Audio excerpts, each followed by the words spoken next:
Chapter 17. Augustus Gloop Goes Up the Pipe. When Mr. Wonka turned around and saw what Augustus Gloop was doing, he cried out, "Oh no! Please, Augustus, please! I beg of you not to do that. My chocolate must be untouched by human hands." "Augustus," called out Mrs. Gloop, "did you hear what the man said? Come away from the river at once." "This stuff is fabulous," said Augustus, not taking the slightest notice of his mother or Mr. Wonka. "Gosh, I need a bucket to drink it properly." "Augustus," cried Mr. Wonka, hopping up and down and wagging his stick in the air, "you must come away. You are dirtying my chocolate." "Augustus," cried Mrs. Gloop. "Augustus," cried Mr. Gloop. But Augustus was deaf to everything except the collar's enormous stomach. He was now lying full length on the ground with his head far out over the river, lapping up the chocolate like a dog. "Augustus," shouted Mrs. Gloop, "you'll be giving that nasty cold of yours to millions of people all over the country." "Be careful, Augustus," shouted Mr. Gloop.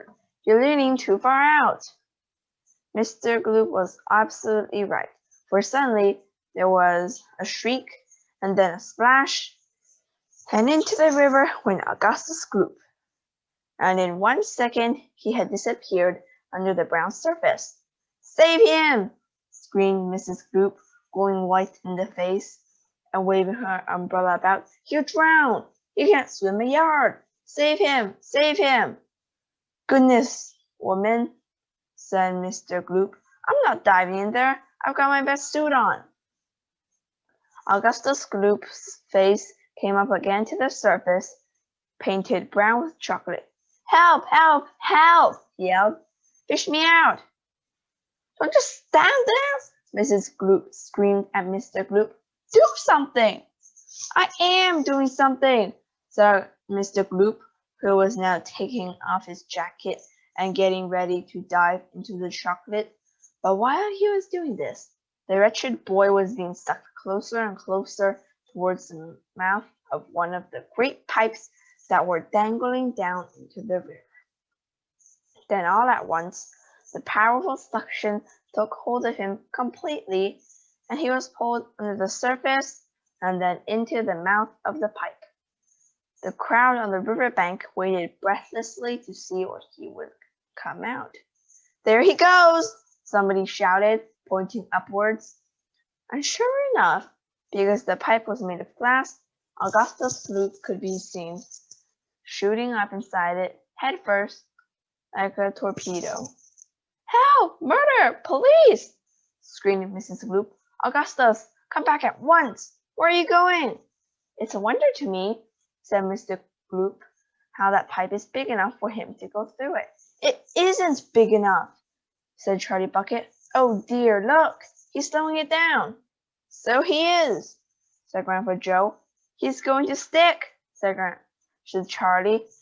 "I think he is," said Grandpa Joe. "By golly, he has stuck," said Charlie. It's his stomach that's done it," said Mr. Gloop. "He's blocked the whole pipe," said Grandpa Joe. "Smash the pipe!" yelled Mrs. Gloop, still waving her umbrella. "Augustus, come out of there at once." The watchers below could see the chocolate swishing around the boy in the pipe, and they could see it building up behind him and the solid mass pushing against the blockage. The pressure was terrific. Something had to give. Something did give, and that something was Augustus. Woof! Up he shot again like a bullet in the barrel of a gun. "He's disappeared!" yelled Mrs. Gloop. "Where does the pipe go? Quick, call a fire brigade!"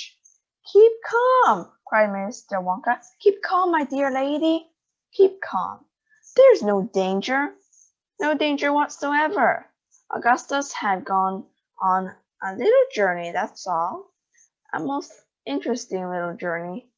But he'll come out of it just fine. You wait and see." How can you possibly come out just fine? Snapped Mrs. Gloop.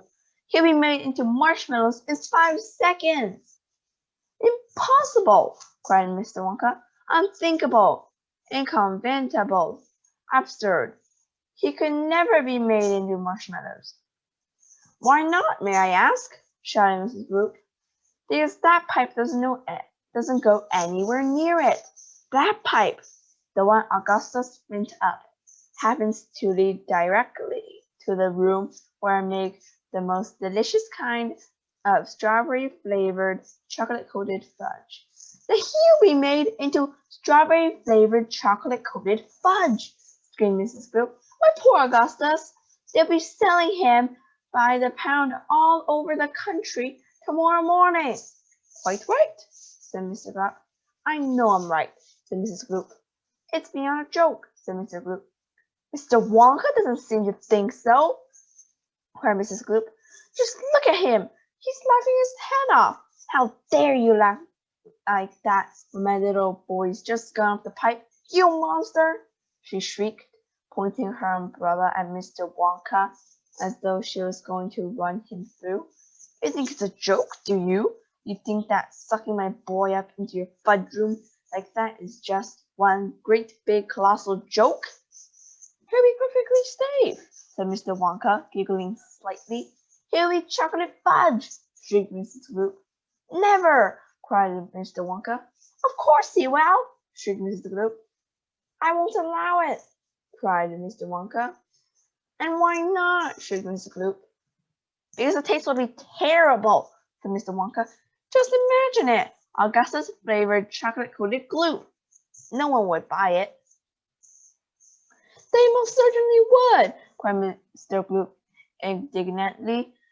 I don't want to think about it, shrieked Mrs. Gloop. Nor do I, said Mr. Wonka, and I do promise you, madame, that your darling boy is perfectly safe. If he's perfectly safe, then where is he? Snapped Mrs. Gloop. Leave me to him this instant. Mr. Wonka turned around and clicked his fingers sharply. Click, click, click, 3 times. Immediately, an Oopalumpa appeared, as if from nowhere, and stood beside him. The Oopalumpa bowed and smiled, showing beautiful white teeth. His skin was rosy white, his hair was golden brown, and the top of his head came just above the height of Mr. Wonka's knee. He wore the usual deerskin slung over his shoulder. Now listen to me, said Mr. Wonka, looking down at the tiny man. I want you to take Mr. and Mrs. Gloop up to the fudge room and help them to find their son, Augustus. He's just gone up the pipe. The Oopalumpa took one look at Mrs. Gloop and exploded into peals of laughter. Oh, do be quiet, said Mr. Wonka. Control yourself. Pull yourself together. Mrs. Gloop doesn't think it's at all funny. You can say that again, said Mrs. Gloop. Go straight to the fudge room, Mr. Wonka said to the Oopalumpa, and when you get there, take a long stick and start poking around inside the big chocolate mixing barrel. I'm almost certain that you'll find him in there, but you better look sharp. You have to hurry. If you leave him in the chocolate mixing barrel too long, he's liable to get poured out into the fudge boiler, and that would be a disaster, wouldn't it? My fudge would become quite uneatable. Mrs. Gloop let out a shriek of fury. I'm joking, said Mr. Wonka, giggling madly behind his beard. I didn't mean it. Forgive me. I'm so sorry. Goodbye, Mrs. Gloop. And Mr. Gloop, goodbye. I'll see you later. As Mr. and Mrs. Gloop and their tiny escort hurried away, the 5 Oopalumpas on the far side of the river suddenly began hopping and dancing about and beating wildly upon a number of very small drums. Augustus Gloop, they chanted. Augustus Gloop, Augustus Gloop, Augustus Gloop.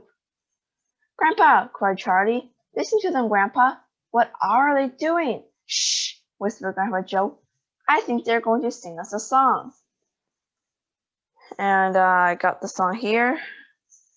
So yeah.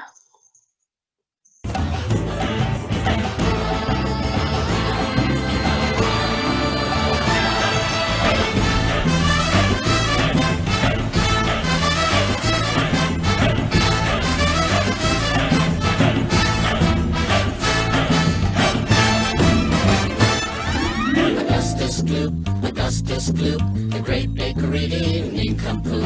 Augustus Gloop, so big and vile, so greedy, foul, and infantile. Come on, we cry, the time is right to send him shooting up the pipe. But don't, dear children, be alarmed. Augustus Gloop will not be harmed. Augustus Gloop will not be harmed.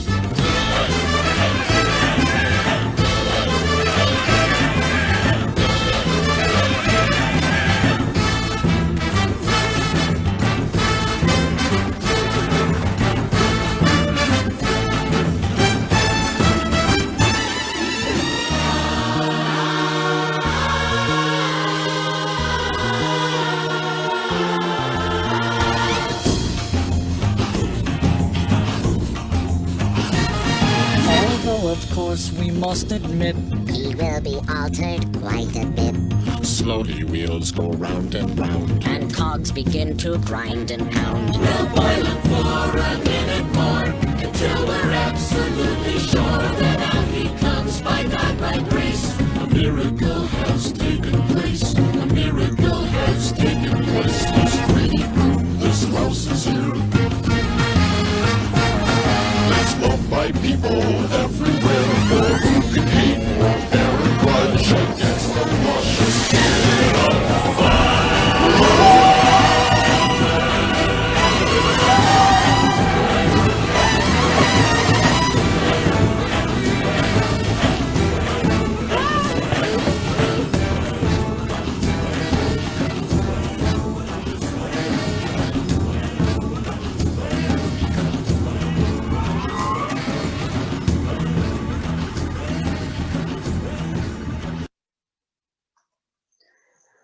And that's that.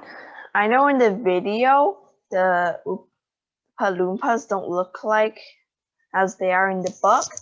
That's because the song's from the movie and they didn't make it exactly the same as they described in the book. And now, continuing, I told you they love singing, cried Mr. Wonka. Aren't they delightful? Aren't they charming?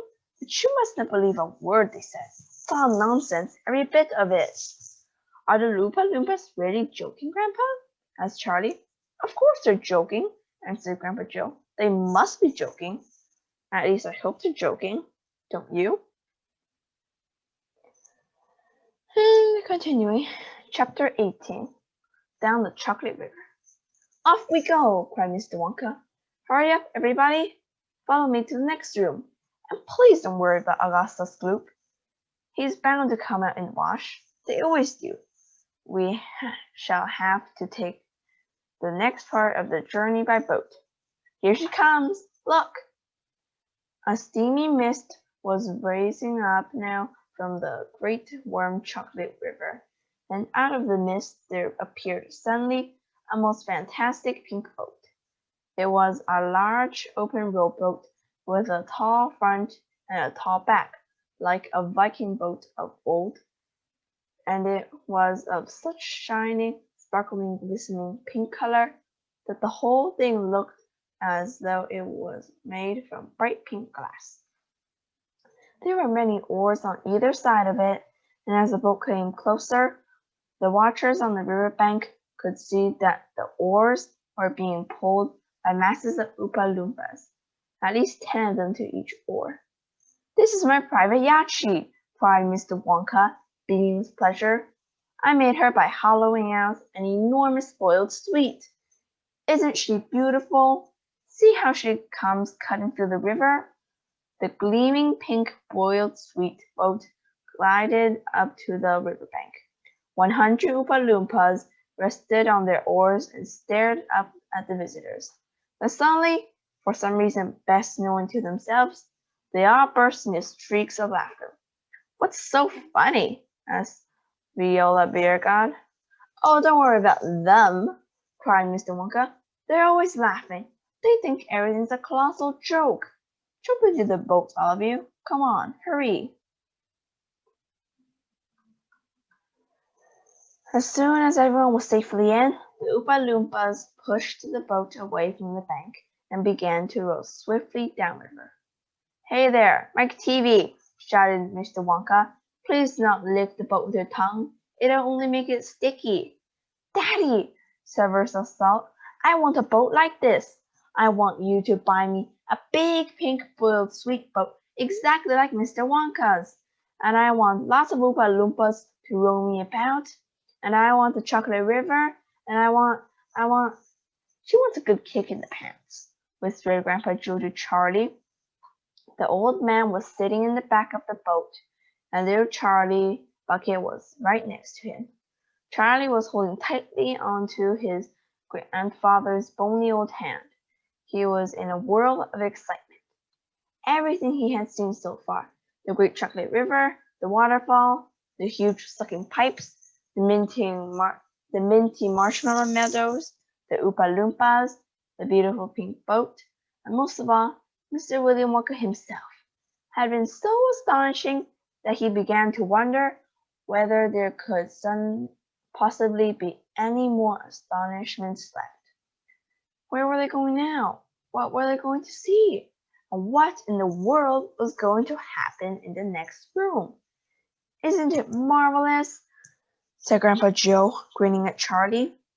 Charlie nodded and smiled up at the old man. Suddenly, Mr. Wonka, who was sitting on Charlie's other side, reached down into the bottom of the river, picked up a large mug, dipped it into the river, filled it with chocolate, and handed it to Charlie. Drink this, he said. It'll do you good. You look starved to death. Then Mr. Wonka took a second mug and gave it to Grandpa Joe. You too, he said. You look like a skeleton. What's the matter? Hasn't there been much to eat in your house lately? Not much, said Grandpa Joe. Charlie put the mug to his lips, and as the rich, warm, creamy chocolate ran down his throat into his empty tummy, his whole body from head to toe began to tingle with pleasure, and a feeling of intense happiness spread over him. You like it? Asked Mr. Wonka. Oh, it's wonderful, Charlie said. The creamiest, loveliest chocolate I've ever tasted, said Grandpa Joe, smacking his lips. That's because it's been mixed by the waterfall, Mr. Wonka told him. The boat sped on down the river. The river was getting narrower.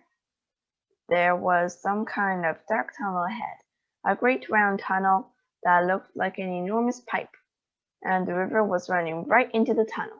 And so was a boat. Row on, shouted Mr. Wonka, jumping up and waving his stick in the air. Full speed ahead. And the Oopalumpas growing faster than ever. The boat shot into the pitch-dark tunnel, and all the passengers screamed with excitement. How can you see where we're going? Shrieked Violet Beauregard in the darkness. There's no knowing where they're going, cried Mr. Wonka, hooting with laughter. There's no earthly way of knowing which direction they are going. There's no knowing where they're rowing or which way the river's flowing. Not a speck of light is showing, so danger must be growing. But the rowers keep on rowing, and they're certainly not showing any signs that they are slowing. He's gone off his rocker, shouted one of the fathers, August, and the other parents joined him in the chorus, frightened, shouting. He's crazy, they shouted. He's bummy, he's nutty. He's screwy, he's batty, he's dippy, he's dotty, he's daffy, he's goofy, he's beany, he's buggy, he's wacky, he's loony. No, he is not, said Grandpa Joe. Switch on the lights, shouted Mr. Wonka, and suddenly on came the lights and the whole tunnel was brilliantly lit up, and Charlie could see that they were indeed inside a gigantic pipe, and the great upward curving walls of the pipe were pure white and spotlessly clean. The river of chocolate was flowing very fast inside the pipe, and the Oopalumpas were rowing like mad, and the boat was rocketing along at a furious pace. Mr. Wonka was jumping up and down in the back of the boat and calling at the rowers to row faster and faster still. He seemed to love the sensation of whizzing through a white tunnel in a pink boat on the chocolate river, and he clapped his hands and laughed and kept glancing at his passengers to see if they were enjoying it as much as he. "Look, Grandpa!" cried Charlie. "There's a door in the wall." It was a green door, and it was set into the wall of the tunnel just above the level of the river. As they flashed past it, there was just enough time to read the writing on the door. "Storeroom number 54, it said. "All the creams: Dairy Queen, whipped cream, violet cream, coffee cream, pineapple cream, vanilla cream, and hair cream." "Hair cream?" cried Mike Teavee. "You don't use hair cream?" "Row on!" shouted Mr. Wonka. "There's no time to answer silly questions." They streaked past a black door. "Storeroom number 71, it said. Whips, all shapes and sizes." "Whips?" cried Bertha Salt. "What on earth do you use whips for?" "For whipping cream, of course," said Mr. Wonka. "How can you whip cream without whips? Whipped cream isn't whipped cream at all unless it's been whipped with whips. Just as a poached egg isn't a poached egg unless it's been stolen from the woods in the dead of night. Row on, please." They passed the yellow door on which it said, "Storeroom number 77, all the beans: cacao beans, coffee beans, jelly beans, and has-beens." "Has-beens?" cried Violet Beauregard. "Row on yourself," said Mr. Wonka. "There's no time for arguing. Press on, press on." But 5 seconds later, when a bright red door came into sight ahead, he suddenly waved his gold-topped cane in the air and shouted, "Stop the boat!" So we're going to leave it off at chapter 17.